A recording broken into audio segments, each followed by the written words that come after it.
میرا مفتی صاحب سے سوال یہ ہے کہ بروکر حضرات لینے والی پارٹیوں کو تقریباً اس کی خوبیاں بتاتے ہیں اور بیچنے والی کو اس کی خامیاں بتاتے ہیں تاکہ قیمت کم ہو، ایسا کرنا کیسا ہے؟ انٹرسٹنگ، دلچسپ سوال ہے۔ یعنی بیچنے والے کے پاس جب دیکھنے جائیں گے تو اگر تو وہ اس کی وہ خامیاں بتاتے ہیں جو موجود ہیں، ٹھیک، تو بالکل صحیح ہے۔ اوکے، یہ ایک دانش مندی ہے۔ صحیح، اسے بتایا جائے کہ جی دیوار میں کریک ہے، ٹھیک ہے، چھت آپ کی اس نوعیت کی ہے، آپ کی جو ہے وہ بجلی کی جو فٹنگ ہے اس نوعیت کی صحیح نہیں ہے، ٹھیک ہے، یہ سب چیزیں جو پائی جاتی ہیں اس کی نشاندہی کرتے ہیں تو ٹھیک ہے۔ اوکے، یا اناج مارکیٹ کے اندر ہیں اور وہ بتاتے ہیں کہ جی یہ مال تو اس درجے کا ہے، اس میں تو خشکی ہے، تری ہے، جو بھی چیز ہے، پائی جانے والی چیز کو بتانا درست ہے، لیکن اس میں مبالغہ، ایسا مبالغہ جو حقیقت کے برخلاف ہو، ٹھیک، جھوٹ پر مشتمل ہو، تو پھر جھوٹا جو تاجر ہے اس کے بارے میں فرمایا گیا کہ برکت اڑ جاتی ہے۔ اللہ اکبر۔ اسی طریقے سے بیچنے کے معاملے میں، ٹھیک ہے، مطلب پارٹیوں کے پاس جا رہے ہوتے ہیں، وہ چیز بکے گی تو انہیں کمیشن ملے گا۔ کمیشن ملے گا۔ اب اگر اس کی یہ وہ خوبیاں بیان کرتے ہیں جو واقعی پائی جاتی ہیں، ایسٹ اوپن ہونا، ویسٹ اوپن ہونا، ٹھیک ہے، اتنے فلور کا ہے اور وہ واقعی اتنے کا ہو، جو اس کے اندر موجود ہے، حقیقت ہے، جو موجود چیزیں وہ بتا رہے ہیں تو ٹھیک ہے۔ لیکن اگر یہ جھوٹ بول رہے ہیں، جو چیزیں پائی جاتی ہیں وہ نہیں کر رہے، تو یقینی طور پر یہ گناہگار ہوں گے۔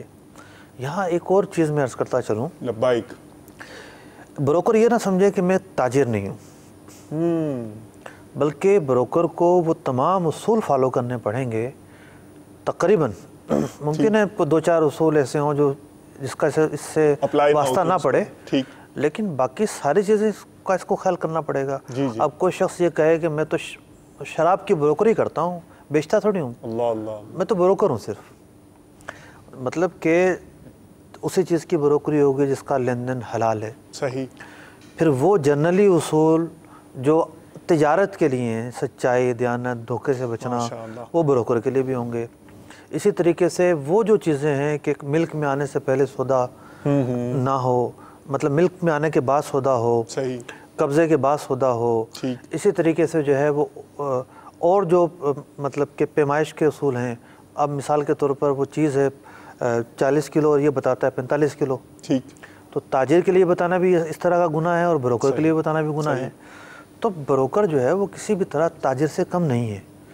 تو دیگر جو اصول ہیں، دیگر جو اخلاقیات ہیں، دیگر جو شرعی قوانین ہیں، اس کو بھی فالو کرنے پڑیں گے۔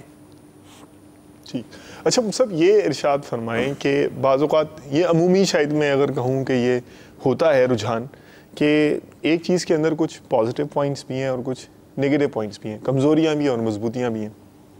ہر شخص اپنے اپنے حصے کو لے کر بیٹھ جاتا ہے، سامنے والا تو اس کی کمزوریاں ہی پہلے سامنے رکھے گا اور وہ مضبوطیوں کا اعتراف نہیں کرے گا، ادھر مضبوطیوں والا کمزوریوں کو تسلیم کرنے کے لیے تیار نہیں ہوگا اور وہ جو ہے نا وہ مضبوطی کا نعرہ لگاتا ہوگا۔ دیکھیں، بعض اوقات یہ ہوتا ہے کہ اگر کسی چیز میں 2-3 خامیاں بیان کی جا رہی ہیں تو اس کا مطلب یہ ہے کہ باقی چیزیں تو ٹھیک ہیں، اوکے، تو خامیوں پر تو ڈیبیٹ ہو گئی نا۔